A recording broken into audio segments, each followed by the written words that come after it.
Well, good afternoon.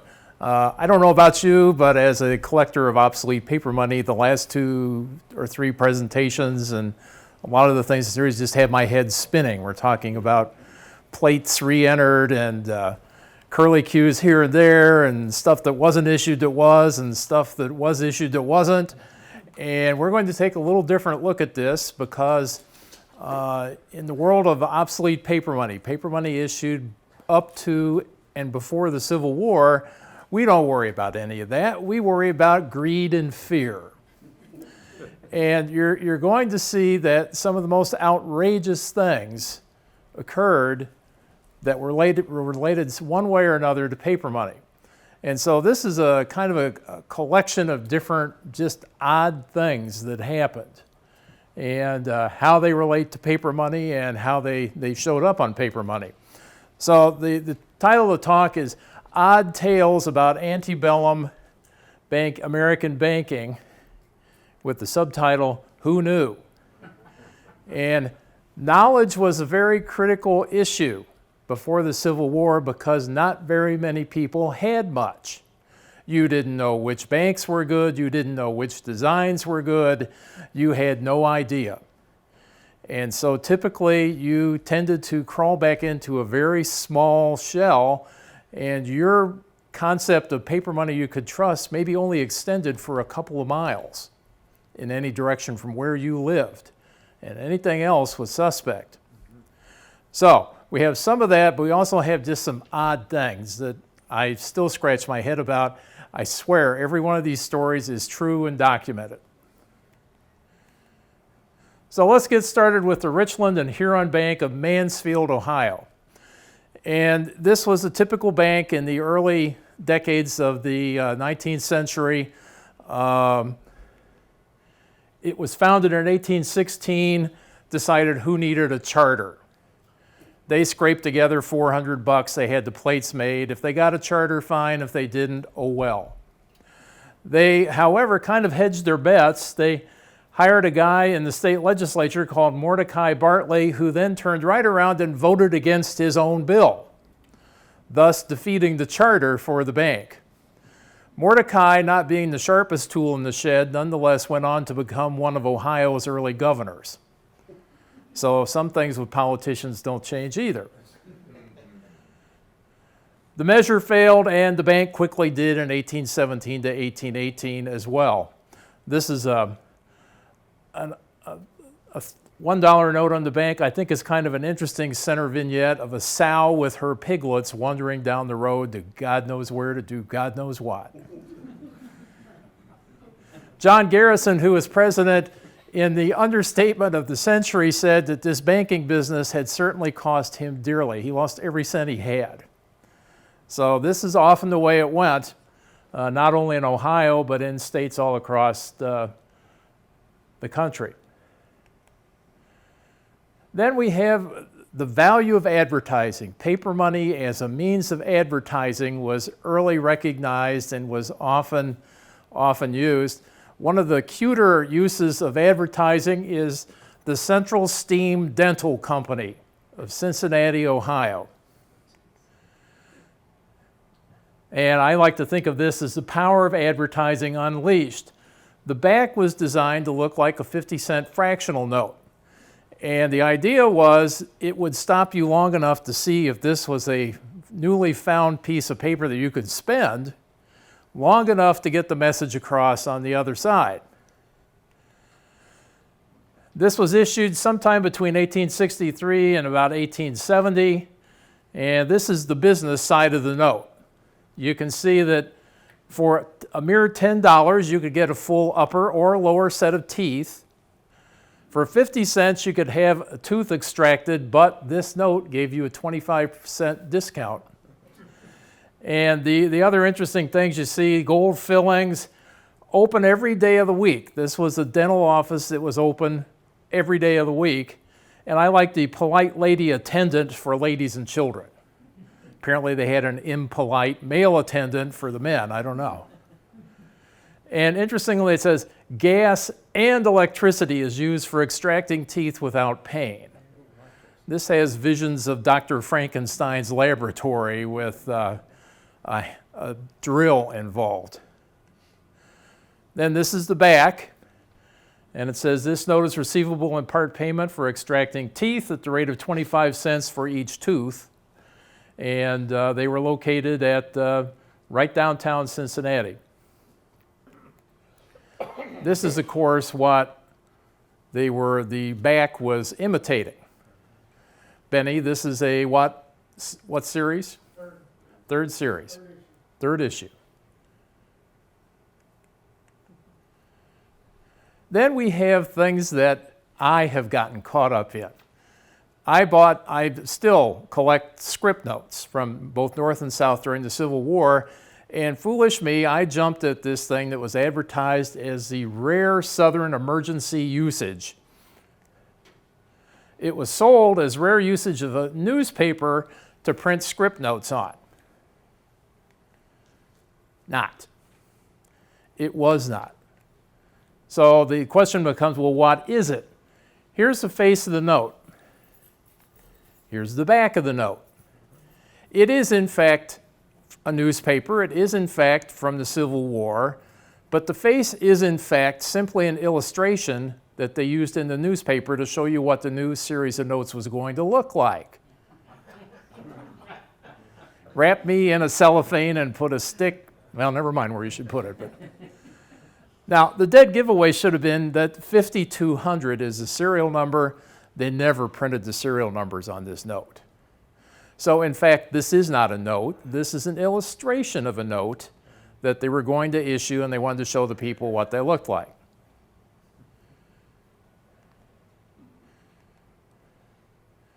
Then we have all sorts of interesting things you find when you do a little work on the people who issued these notes.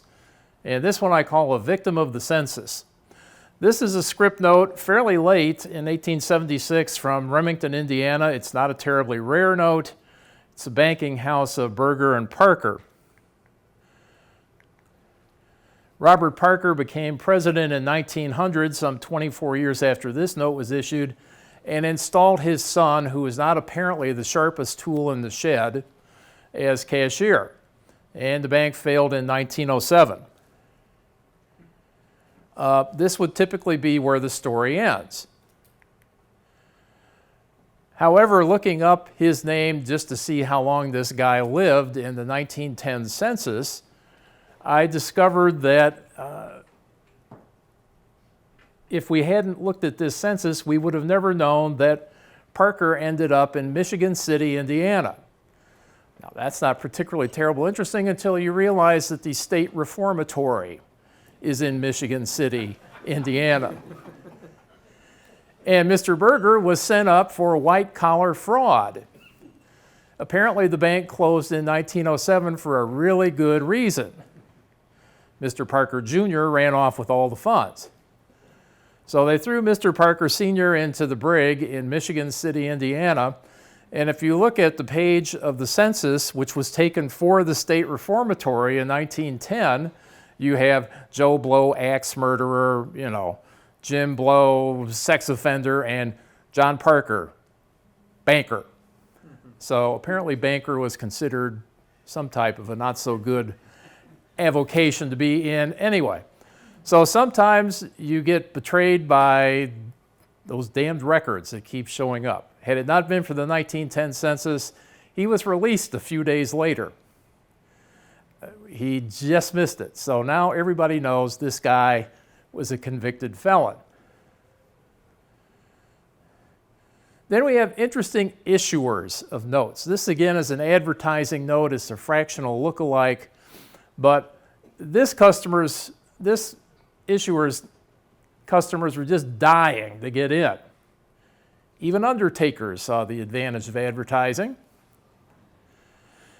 J.C. and C.F. Zollinger issued fractional currency lookalikes between 1870 and 1875, and they were in business roughly until sometime before 1880. Now, the reason all of these years are even numbers is you can use, it's kind of like the presentation we just listened to, sort of, kind of. You can get basic information based on census records. So we know they weren't the 1880 census, so that means either they moved, they died, but they weren't in business in 1880, not at least in where they were located. So these are the notes. They're, again, copies of 25-cent notes. And usually these are kind of interesting because they tell you all sorts of things that you can't read the fine print, but it says that metal cases and cabinets, also wooden cases, will be used and are on hands at all times. Body coolers are kept constantly on hand. So if you needed a body cooler for Aunt Bertha, these folks had them. And this is what that note was mimicking, which is a third issue. This is the most amazing note, and as some of you may know, I do catalog descriptions for Heritage Auctions as a part-time job, and this is the most amazing note I have ever cataloged in my entire life. It honors the Manduca Sexta. Does anybody know what a Manduca Sexta is? All right, here's a clue. This, my friends, is the fabled tobacco hornworm. And believe it or not, there is a note honoring the tobacco hornworm. This was issued in Eatonton, Georgia in the 1830s, and I have no earthly idea why this person would decide to show a tobacco hornworm on their notes. It is the only note in the entire world to illustrate the tobacco hornworm. So talk about rarity, we got it in Obsoletes too. So is that the town or a business there? I don't see a business, it just says the town. It's a merchant. Okay.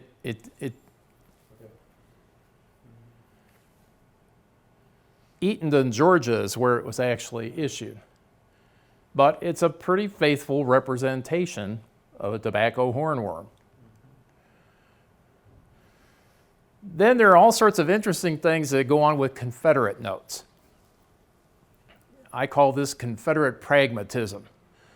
A number of Southern banks were donating printing plates to the Confederate government for modification into Treasury notes, either for patriotic reasons or for perhaps tax write-off reasons, who knew? One such bank was the Mechanics Savings Bank of Savannah. This is the note as it appeared pre-war. This is from 1856. And this led to kind of an embarrassing design because the guy in the lower left corner was the mayor of Savannah from 1853 to 54. And it turns out he was a Unionist who left town when the war started and never came back. Now, I'm sure the Confederate Department of the Treasury was banking on the fact nobody knew who this guy was, so who cares? So you see what they did.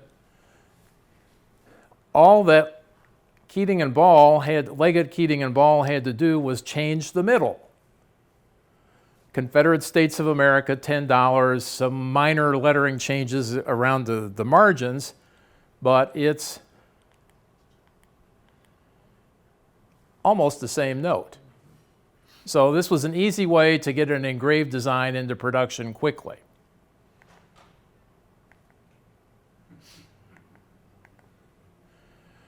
Then we have folks who really nothing about their notes were interesting, but how they ended their lives was. There's a gentleman in Columbus, Ohio by the name of Emil Ambos. And Emil was a liquor merchant and restaurateur who issued, again, the small advertising notes during the 1870s. There's nothing remarkable about the notes. There is something remarkable about his tombstone, though. Emil was a fly fisherman, and Emil's tombstone has a full-blown statue of him, his fly rod, and his creel. And it's still in Fairlawn Cemetery in Columbus, Ohio. Then we have Club Gitmo Sandusky, Ohio style. A lot of people are interested in sutler notes. And this is a very unique sutler note because it was issued for use on Johnson Island, which served as an officers-only POW camp for Confederate prisoners of war, including 15 generals. It was on an island 2.5 miles off of Sandusky, Ohio, in the middle of Lake Erie. Now, if any of you are familiar with Lake Erie is not very deep, and so they also had to post a cutter to make sure when the lake froze over that the folks didn't escape over the ice to Canada, which was halfway across the lake. Operated from 1862 to 1865. They ran about 9,000 prisoners through it, and unlike many of the prisons back then, this one they had a very good record of not losing a lot of people to illness and starvation and things like that. It was a pretty well-run facility. And this is a note on the issued by the post sutler for Johnson Island. Now, it may well be that this was the sutler for the garrison that guarded the camp, as opposed to for the prisoners. But when I sold my collection in 2014, this went for a modest $6,000, so I was pretty happy about that. Then we have the old soldiers never die note. During the Civil War, there were things called sanitary fairs, and these were kind of a combination bake sale, rummage sale that ladies ran to raise funds for the benefit of soldiers who were sick. And the Great Western Sanitary Fair was held in Cincinnati, Ohio from December 1863 to January 1864, and it raised hundreds of thousands of dollars. General Rosecrans served as the president, and he had the time to do it because he had just been cashiered for leading the grand advance in reverse from Chickamauga to Chattanooga. And so he was retired to pursue other interests, and this was what he did. This is a picture you can see. It has kind of interesting vignettes. This was essentially a receipt that said that you had donated $1. But you see you have Rosecrans' picture in the upper right, and you have Crawford's Freedom, which is, of course, the top of the U.S. Capitol, in the lower left. And this was a very common vignette that was used, even though the statue had just barely made it to the top of the Capitol by the time this note was issued.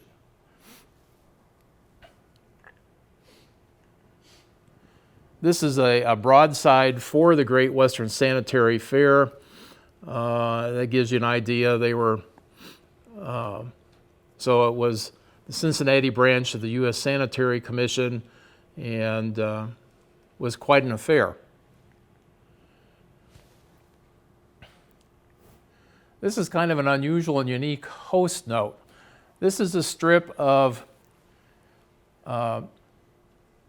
fractional notes from South Carolina that were printed very late in the war, September 1st, 1864. Nothing unusual about that. They're rare notes. What they're printed on is rare, a rare usage at least. They're printed on the back of a $1 Confederate note. Now, you see lots of things done with Confederate notes after the war, but to use them for paper during the war is kind of an unusual usage.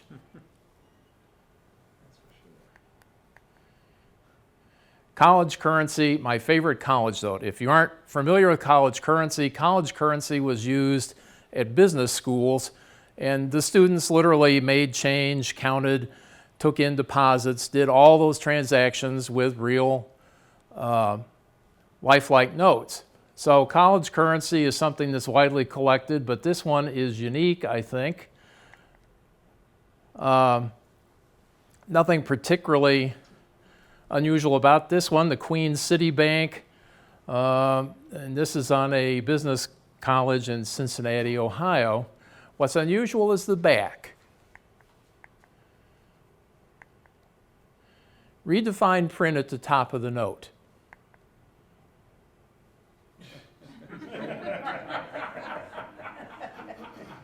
Now, most of these notes say they're really not for use outside of our classes. This one took the approach, it's been stolen from us if somebody gives you this.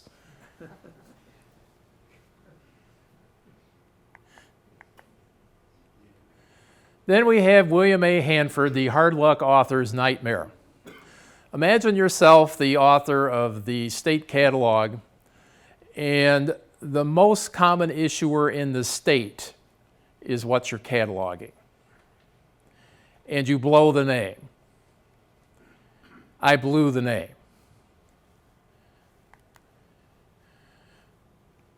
Hanford owned, and Hanford in itself is rather interesting, Hanford owned a series of paper mills in Cuyahoga Falls, and all of which were destroyed in fire over a number of years, usually with partial or no insurance coverage.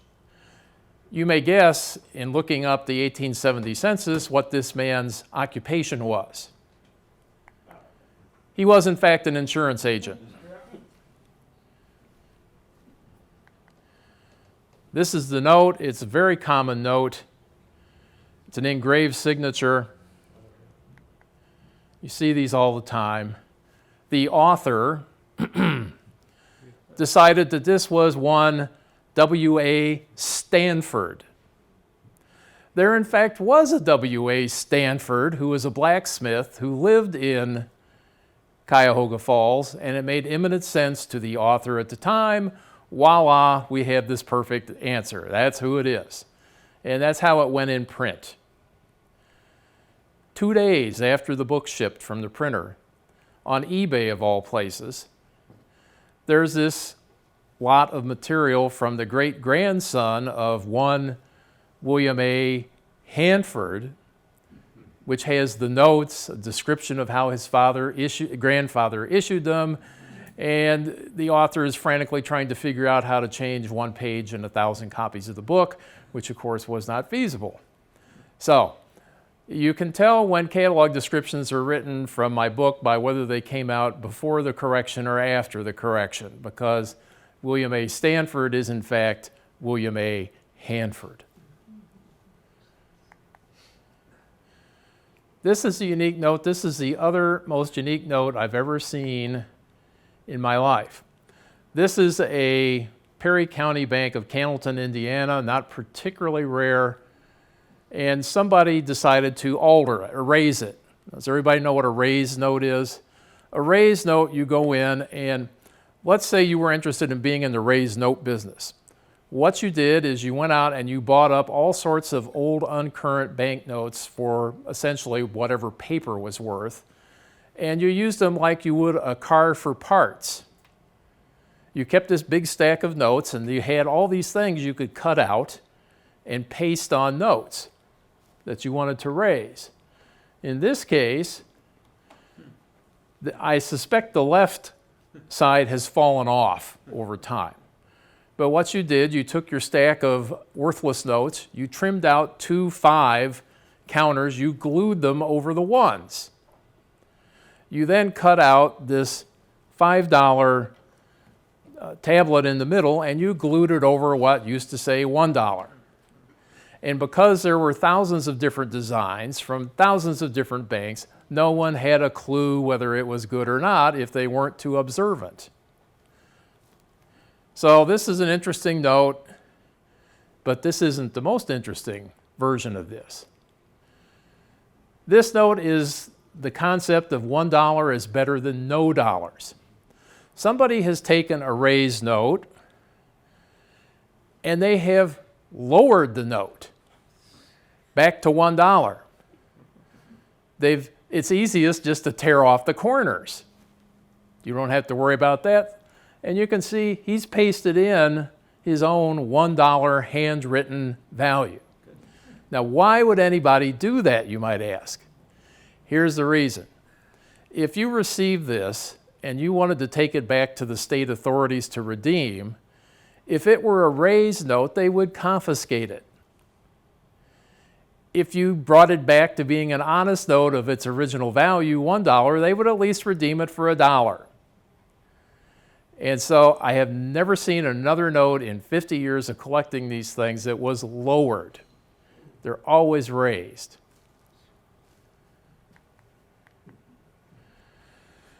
Then we just have odd banks. The Bank of New Philadelphia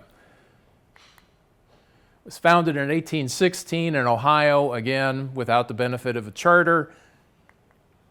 Failed in 1820 when a carpetbagger, and carpetbaggers are not a Civil War phenomenon, they're a much earlier phenomenon. A carpetbagger was someone who grabbed $10,000 worth of euro notes, shoved them into a carpet bag, and came to town and said, "I'd like specie for these," which in most cases was looked at with somewhat disdain. The bank owners who had no species, as the local newspaper said, let the bank go up higher than a kite. The banker hid out in the backwoods and the cashier was under a pile of wood shavings in the local woodworker's shop. The bank safe was a hair trunk, and I have no idea what a hair trunk is, but I assume it's like a big steamer trunk. It was lined with newspaper, and the bank's total reserves were two 2-bit Spanish coins. Needless to say, this was leverage that was not sustainable. Now, this note goes to show you the old adage, never trust a bank that resorts to font size to deceive you. If you look at this note just very quickly, you'll assume it's from Philadelphia, Pennsylvania. Until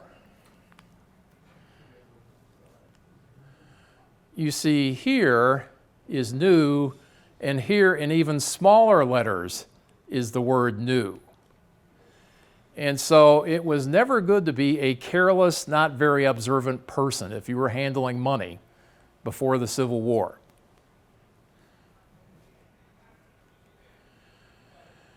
Then we have banks whose titles are aimed to deceive. This is what I call the no widows or orphans, please. The Stark County Orphans Institute was chartered in 1837 by Ohio as an institution for the benefits of orphans. It benefited no orphans. The institute put out a flood of worthless notes and essentially went out of business in 1842. This is a picture of the note, the caring mother and child with a very prosperous looking building in the background. You notice I even resorted to 6 vignettes that look very similar to some of the Bank of the United States issues to kind of make you feel really good about this bank. And as I say, it collapsed in a pile of worthless paper. And this is all we have to remember them by. There's another rule with obsolete banknotes: always read the fine print. The Canal Bank was organized in 1840, was listed as no sale, that's nice code for worthless, in 1841. And I want you to read the fine print on this and see that there's a very subtle distinction.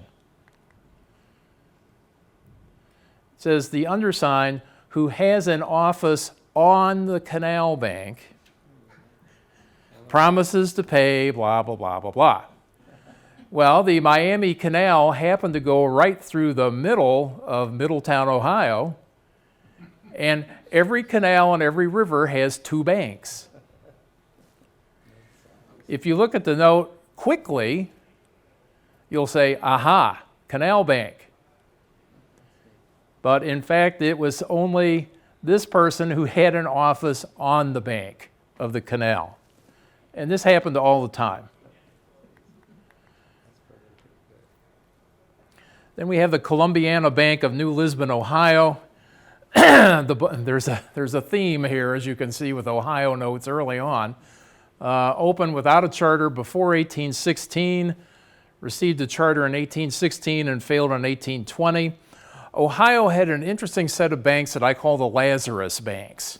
They kept rising from the dead because the state never canceled the charters. And so somebody would come through 10 years, 15 years later, buy up some of the notes, have some new notes printed, take the old charter, and say they'd been in business for the last 30 years. The bank was raised from the dead in 1835 and continued in business until its original charter expired in 1843. This is a picture of one of the notes. It's a very typical early layout and design for Murray Draper Fairman and Company. There's a lady sitting there by a globe. And again, nothing particularly unusual about that. But if you look closely, New Lisbon, Ohio is identified on the globe and its alleged location in the center of things. So this was a little Chamber of Commerce pride in the fact that they were from New Lisbon. Then we have the best laid plans issues. This is a Confederate note that 1862, the building portrayed as the South Carolina State House. Only problem being they didn't get around to adding the cupola until 1900. In fact, they had to tear down the South Carolina State House because of bad construction. And at the time the city fell to the Union, there was no cupola and they couldn't afford to really put one on for another 50 years afterwards. So this was a vignette that was done based on what they hoped it would be as opposed to what it actually was. And in fact, there are banks from Columbia, South Carolina, who have much more accurate portrayals of the building than this note did. Then we have, that's odd, stories. The Zanesville Canal and Manufacturing Company still lives on after 200 years in a very unusual way. It was originally chartered in 1812 to construct a dam and a canal on the Muskingum River.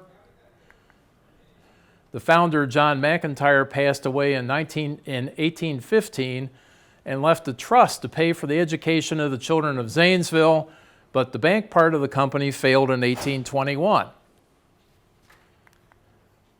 Today, the trust has $11 million in assets and is still paying for the education of some of the children in Zanesville, Ohio, almost 200 years after this whole enterprise went out of business.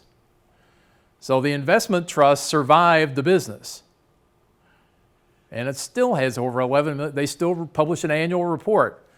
Now, how did I find that out? You go on Google, and here's a Zanesville Canal and Manufacturing Company name mentioned in terms of charitable organizations for the state of Ohio in 2003. So some of these places, they're outlasted it. This is a picture of, or an illustration of one of the notes. Very rare notes, very rare company, very unusual that it's lasted for over 200 years in any form. Then we have interesting people who issued notes. William Craig, he was the first mayor of Zanesville, Ohio. He ran for governor in 1814 and received 51 votes statewide. And thereafter, he was known to the locals as Governor Craig.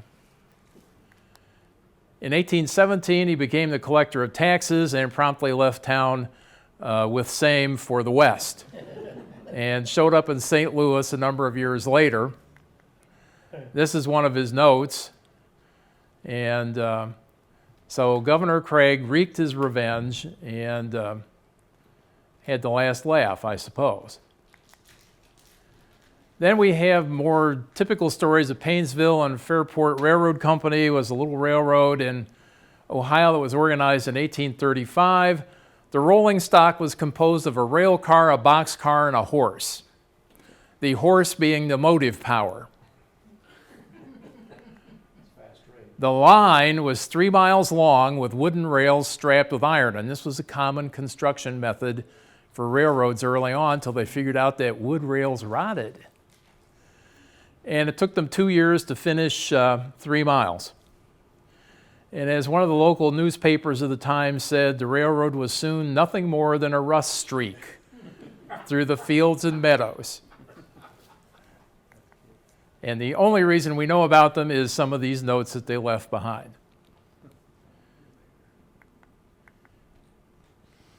Then we have unusual issuers. Robinson's Hold Your Horses. Charles H. Robinson is listed as a wholesale and retail dealer in ready-made clothing and gents furnishings at 180 Superior Street in Cleveland, Ohio. The notes were payable at Wasson Everett and Company, which was virtually across the street at 143 Superior Street in Cleveland. None of that's particularly unusual or odd, but his note is odd in that if you look at it sideways, the overprint is a suit of clothes, printed in green.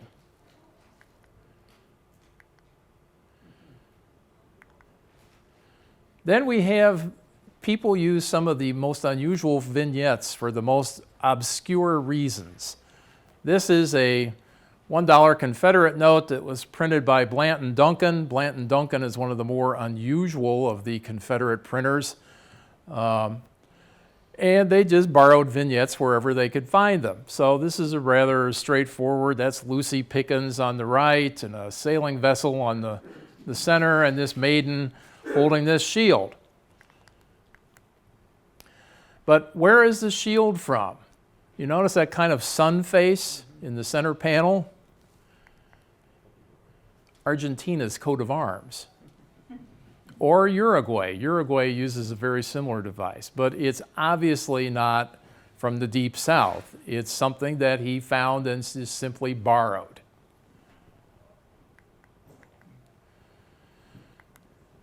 An endangered profession. Some people collect notes by what the person was who issued them.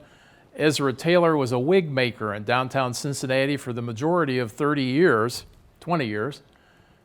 And surprisingly, there were 5 wig makers in business in Cincinnati in 1851. He also manufactured something I don't even want to think about, whatever ornamental hair is. That could be, we're not going there. And hats, and this is a note that he issued. Now, Ezra spent a fair amount of money on this note. That is a custom vignette of his place of business in Cincinnati. He spent more money on his advertising notes than some of the banks did on theirs.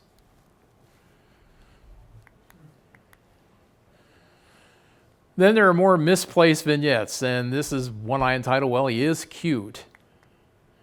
This is a fairly common Confederate type, and it's no mystery who one is, but the child on the right is one Reverend Alfred L. Elwyn of Pennsylvania. Reverend Elwyn had absolutely no connection to the Confederate cause. In fact, was a missionary to Italian immigrants in the city of Philadelphia. But he ended up on this note and several others.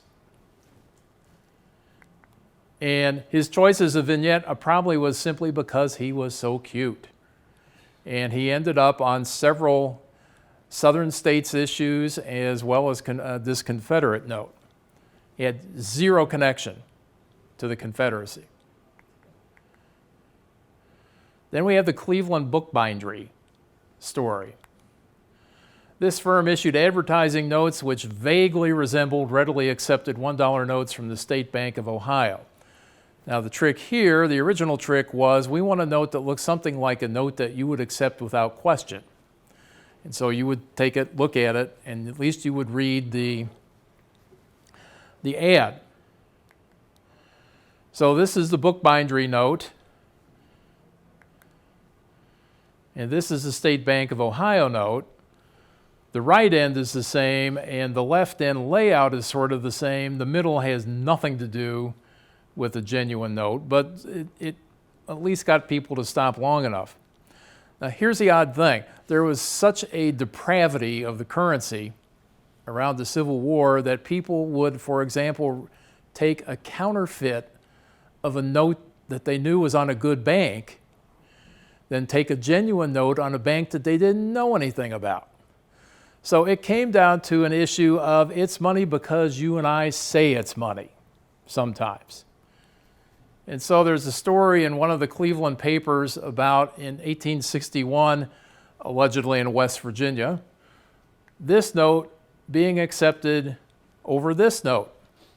The note was a totally good note on the Bank of Corydon, but they knew about the State Bank of Ohio. And so they would accept the top versus the bottom. You can see it says, we take State Bank of Ohio bills and pay for binding. $1 will demand at the Cleveland Book Bindery the binding of 1 volume of music or 2 volumes of magazines. So clearly this was not anything that had any worth, but they still took it instead of the bottom note.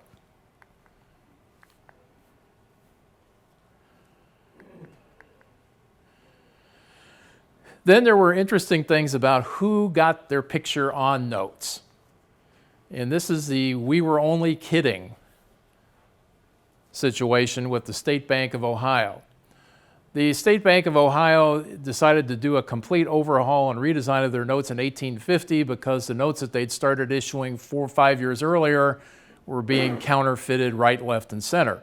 The reason being that the State Bank of Ohio was a very successful bank, and if you're going to counterfeit something of somebody that people want as opposed to don't. So they did this big redesign, and the portraits of a number of state notables and bank officials were chosen. And this happens to be the first president of the bank, the ever-popular Gustavus Swan. And he was a banker in Columbus, Ohio, who was the first president of the state bank. Well, old Gustavus got blindsided because the portrait selection committee changed their minds after they had sent out the "congratulations, you're going to appear on our notes" letter. So it was left to Gustavus to explain to 3 people why they weren't going to have their pictures on the notes anymore. So 3 peoples were asked as a personal favor to Gustavus have themselves removed from consideration. 3 gentlemen named Kilgore, Hubbard, and Williams on May 24th. And the day before, President Swan sent out a letter to the newly selected people. "Congratulations, you're on the notes. Send us a daguerreotype as soon as you can," because that's how they did portraits back then. You had your tintype made, and you sent that in to the engraving company, and the engraving company copied from the daguerreotype. So Gustavus has got letters flying back and forth just praying that people will drop out who've been asked to drop out, which they did. So as a result, Jacob Burnett and Ebenezer Lane, who were prominent judges in the state, took their places on the newly redesigned 3. You can see that Jacob would never win the Mr. Congeniality contest, rather dour-looking individual. And Ebenezer Lane was, again, a jurist from the state. On counterfeits, they've done such a bad job on Ebenezer that he looks like a toad that's been run over by a semi. Kind of a odd face. They wanted to get the governor on board because the governor was a Democrat, and they figured if the governor would allow to have his picture on the notes, that would give it some suggestion that the governor approved of this bank, even though his party didn't. So they put Governor Wood and the state senator who got the bank bill passed in 1845 on the new 5. So that's Governor Wood on the left and Alfred Kelly on the right.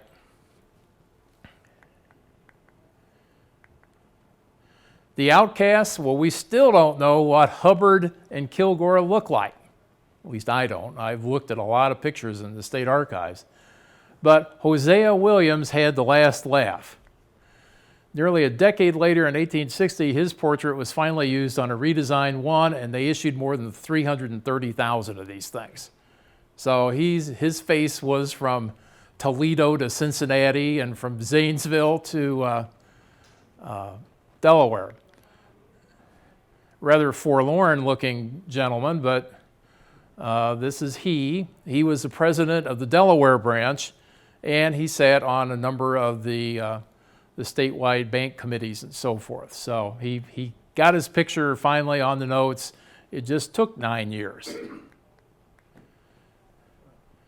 Then we have the concluding thing, and I have taught several times summer seminar, Obsolete's A&A summer seminar in Colorado Springs, And you just sometimes get a little careless with what it is you're showing the students who you allegedly know more than they do.